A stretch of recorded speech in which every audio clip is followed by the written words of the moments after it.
again to Hidden Truths, and Happy New Year to everyone. We hope that 2023 is going to be a year full of success and a lot of happiness. Today we have Bob Barone, who is going to speak about the labor market. The economy is weaker than the headline jobs numbers suggest. First of all, hi Bob, how is everything going today with you? Wonderful. We hope that 2023 is a better year for the markets than 2022. So far, that's the way it started. That's exactly the way it started. The job numbers last Friday were much better than expected, and both stock and bond markets they have reacted positively. Were the job numbers that good, Bob? Let's talk about the detail, because what we get in the headline number isn't really what happens underneath the surface. The headline number of 223,000 new jobs in the payroll job survey beat the consensus, which was just over 200,000. And as a result of that particular report, Wall Street thinks that the economy is going to have a soft landing. That narrative is back in play. The cherry on top of this ice cream sundae was wages didn't grow nearly as fast as the market anticipated. The wages grew at a 0.3% annual rate. Monthly rate. The consensus was 0.4%. Maybe the markets feel that the feared wage price spiral is not going to occur. With the two pieces of data, the wage data and the good payrolls data, the Dow actually rose more than 700 points on Friday, and today is Thursday, the next Thursday, and since it rose those 700 points, it's added another 560 points. That's through the close as of today, Thursday, January 12th. One would think that since the labor market appears to be strong, this would elicit a further hawkish response from the Fed. And then that interest rates would spike higher because the Fed is now worried about the fact that the labor market's too strong and we're going to get a wage price spiral. The opposite occurred. The 10-year Treasury yield actually fell more than 30 basis points from a 372 to a close today of a 3.42%. That's quite a fall over just a 4-day period. Mm-hmm. And even the short-term interest rates fell. The 2-year Treasury was down nearly 33 basis points from a 446 to a 413. Scratching my head, if the Fed continues to raise interest rates because the jobs numbers were strong, then the oncoming recession is actually going to be much deeper and longer than necessary. You've been of the opinion that the economy is weaker than these headline numbers suggest. Do you still believe that? So we've often cautioned our clients that they should look beneath the headlines, that the media only reports the headlines and doesn't report anything else. It's wise to do so with this particular employment data. Let's start off with the 223,000 that the payroll survey came out as. There's something called the birth-death model, and this is an add-on that the Bureau of Labor Statistics just tacks on to the end without actually counting anybody. The birth-death model occurs because the BLS does not survey small businesses, and the politicians scream, "Hey, America is based on small business." Right. What the BLS did a historical study of small businesses. Yes, over time, our economy does grow, and yes, over time, small businesses grow and they hire people. But not this past year, not in 2022, and yet the BLS added 1.2 million people to the payroll report that they never counted. It's because they have this model that says, add something. The November jobs for the year, they added 1.2. For December, they added 79,000. The November jobs numbers were also revised down by 28,000. When we take both the revision down and the birth death model, what they actually counted was 116,000. That's the change from November to December. That's still positive, but it isn't 223,000. And the number of jobs is really important, but it doesn't really tell the entire employment story, because it doesn't distinguish first between full-time and part-time jobs. In other words, in the payroll survey, if you have a part-time job or if you have a full-time job, they're both counted equally as a job. If I lose my full-time job and lose my benefits, and I get 2 part-time jobs with no benefits, I was better off having 1 full-time job. That's counted as +1 job, and where it really isn't. And the payroll survey also doesn't look at hours worked. If people have a full-time job, but their hours are cut back, it doesn't look at that. That's what's happened both in November and December. Last month, hours worked fell 0.3%. Now, it doesn't seem like a lot. 0.3% doesn't seem like a lot.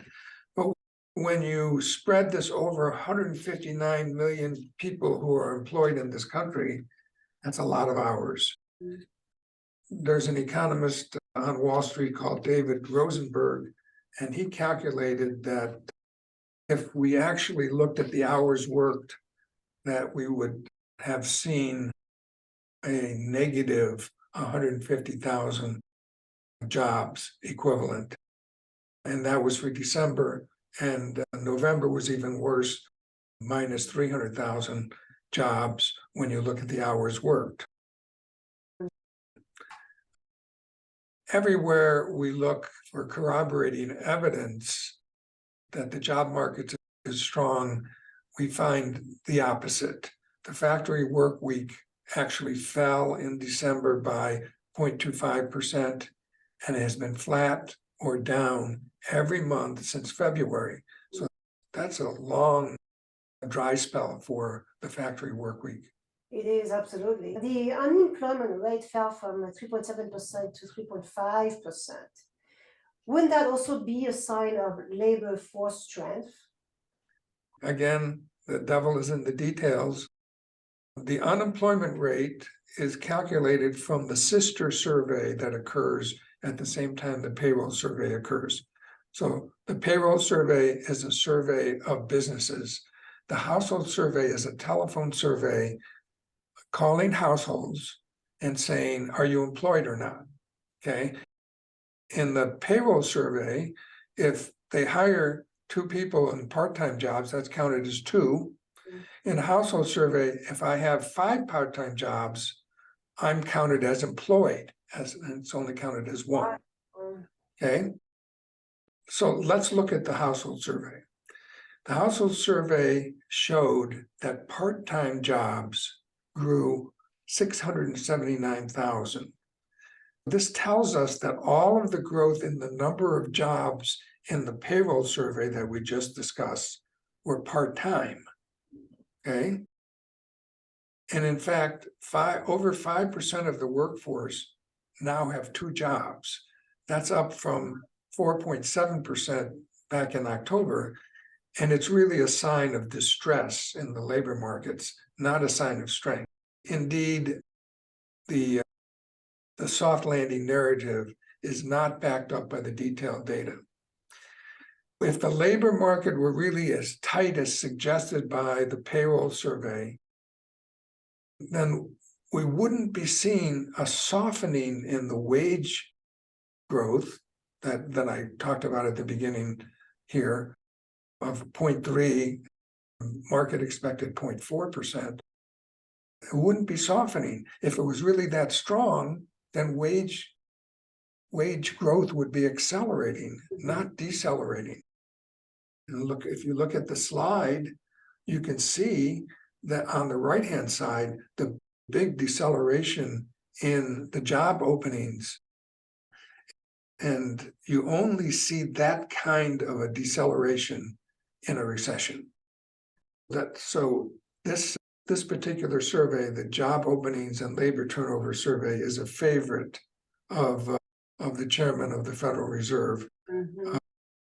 And as I said earlier, if he looks at this, he's not going to want to talk about it because it really shows deterioration. I can understand that, yeah. So let's talk about layoffs, Bob. It seems we hear about companies laying off people every single day right now. And even Goldman Sachs has announced a layoff of about 3,200 employees. This seems to reinforce your view that the labor market is. Yes, there's a slide that shows tech company layoffs. And let's talk about that because tech company layoffs have dominated the headlines here. If we look back to the lockdown period, this is April of 2020, the number of tech layoffs was 26,710, according to the graph. And then you can see as we proceeded through the year, there were very few tech layoffs until the middle of 2022. And since the middle of 2022, tech layoffs have just been high. We see that in November alone, over 51,000 layoffs in the tech sector occurred. And so that's quite high. Mhm. So, and if we look further, go look at the next slide, which is a table.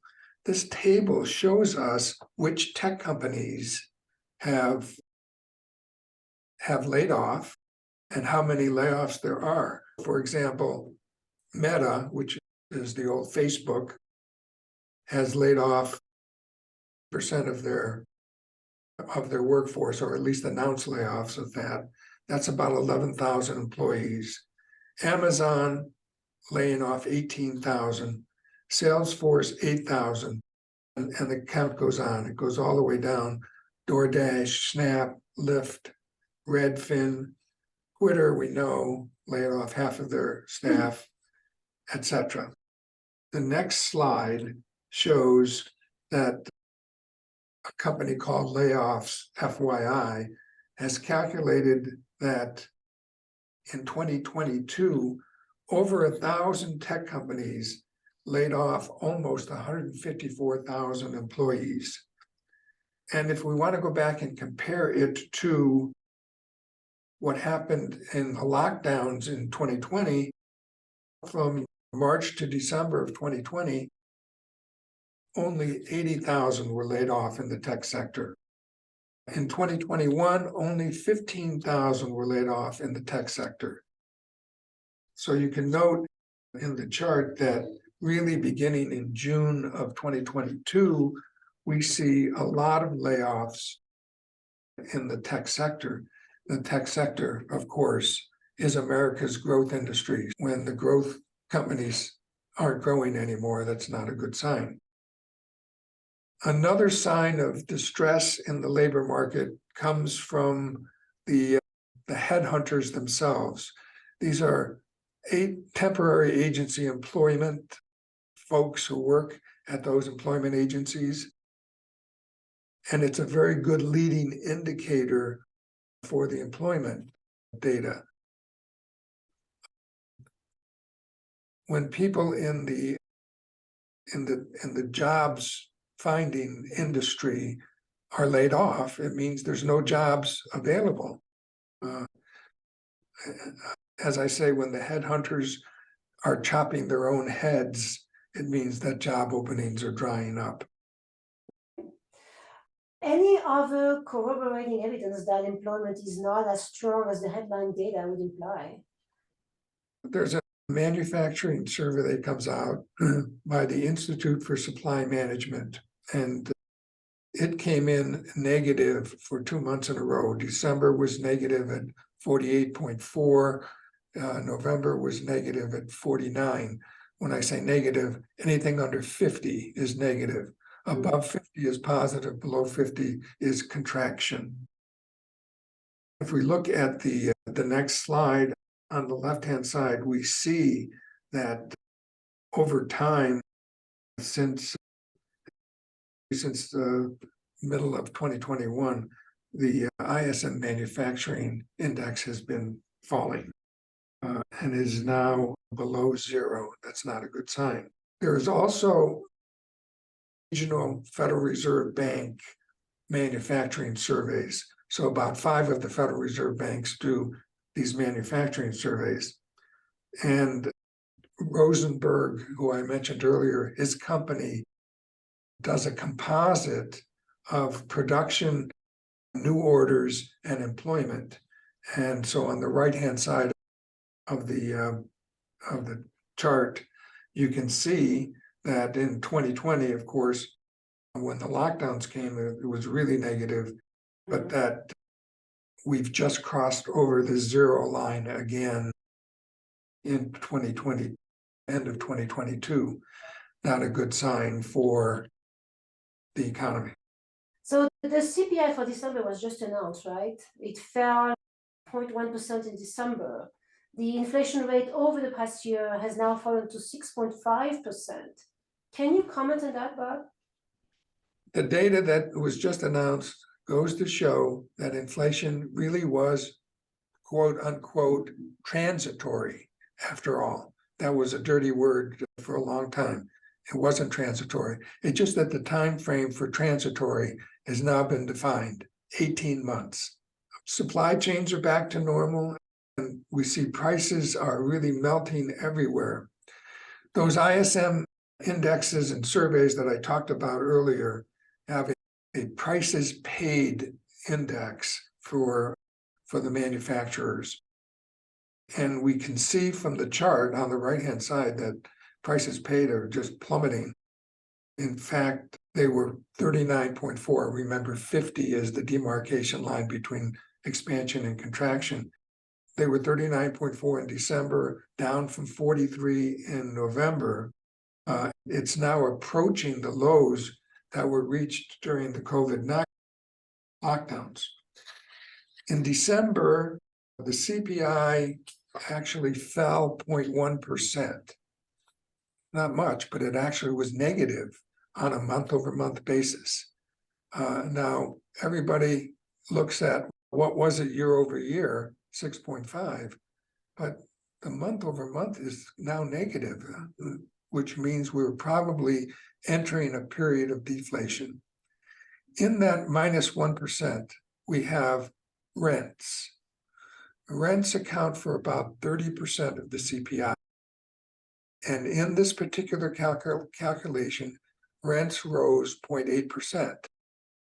We know a couple of things. We know that BLS uses antiquated methods when measuring their rents. And we know that in real time, rents have been falling. In fact, the Zillow rent index, if you look at the right-hand side, you can see that it's just plummeting. The BLS's rent index is about 6 months behind reality. Let's do just a little bit of math. If the math says that the rents rose 0.8% in this particular calculation, then and rents are 30% of the calculation, then to get to the minus 0.1%, everything else had to decline by negative 0.5%. That's really deflation. Let's talk about the rents. Over the last 6 months, rents have actually fallen by 3% in Las Vegas, by 2% in Phoenix, and by 1% in Tampa. Those are all the 3 hottest markets in the country. Part of the reason that rents have been declining is because of the new apartment units that have come on the market.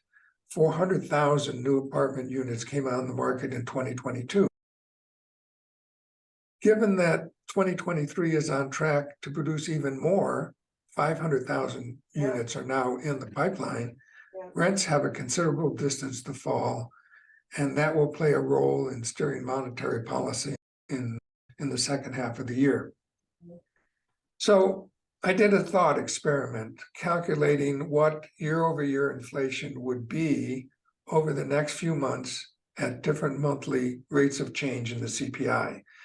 And you can see from the table that I did two of them. I said if CPI on a monthly basis just doesn't go up, it stays at zero. Now remember, it was minus 0.1 this past month. If it just stays at zero, we will have by June CPI inflation rates of less than 1%. That's on a year-over-year basis. Okay, that's the number that the Fed likes to look at.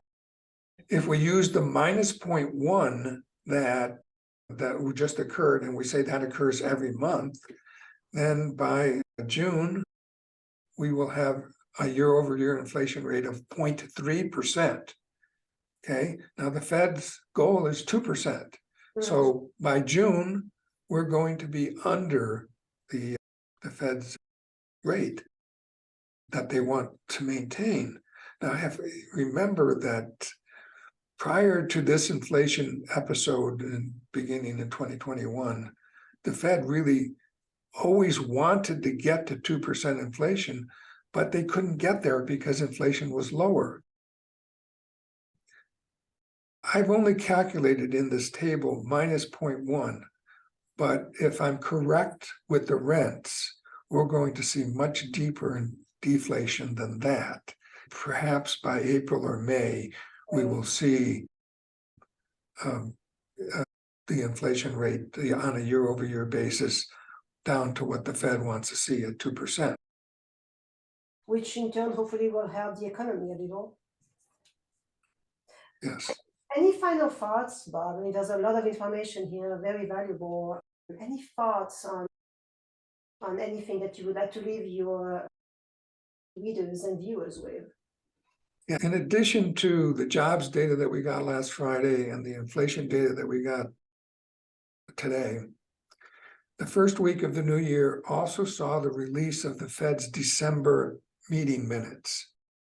For several months and in several podcasts here, we've postulated that the Fed's new transparency, that's telling the markets where interest rates are headed, that worked very well in the tightening mode because markets moved quickly to where the Fed indicated interest rates were going.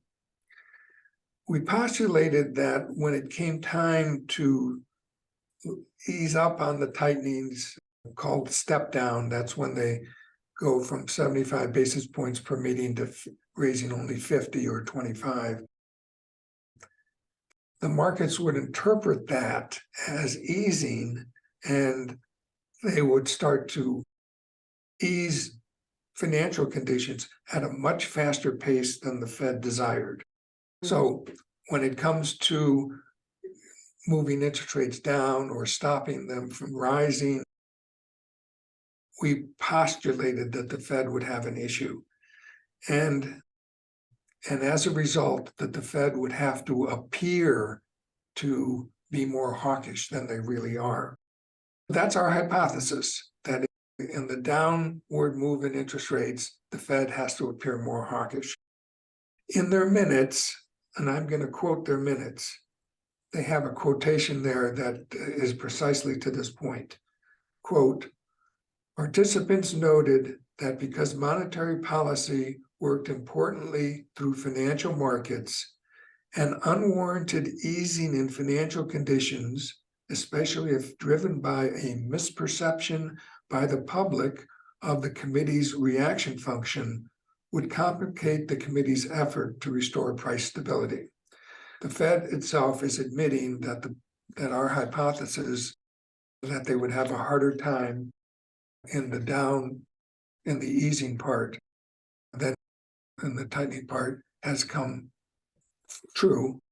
At least they've admitted to it. The current hawkishness, where all the FOMC members go out and talk about interest rates rising above 5%, etc., is just that. It's talk, it's hawkishness. Our view, and it's reinforced by these very minutes, is that the Fed is going to do what they always do and react to the incoming economic data and react in a timely fashion. As a result of this inflation data that we've just analyzed, we see that we think that the Fed will only raise interest rates at its upcoming February 1st meeting by 25 basis points. So we'll now be at 450 to 475. We don't think they're going to get to 5% like the FOMC members have been talking. And then at their March meeting, when it is clear that the recession is here, and it's clear to everyone that it's here, they will stop raising. So we're going to see one more 25 basis point rate hike, then they're going to stop. And we think that depends on the duration and the depth of the recession, how soon they actually start to ease. We think perhaps sometime in this year's third quarter. Mm-hmm. It's a very foreseeable forecast, and you have been right in the past. So I can imagine that you probably will be right as well here. We like to be right. Again, thank you so much, Bob. This is a very insightful, very important information that you shared here. And of course, during those times of big change, it's always a good idea to make sure that your investments are in the right place. And this is what you do for many people. That's what you have been doing for many years.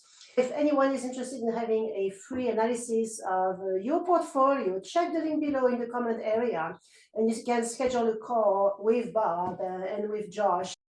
They can help you analyze your portfolio and make recommendations. Again, thank you so very much, Bob. For everyone, visit hiddentruths.today. Check out our YouTube channel and subscribe so that you get information served to you directly into your inbox, and you'll stay aware of any new information that can be critical for your portfolio. Thank you so much. Thank you, Bob, and see you next time. Happy New Year, everyone.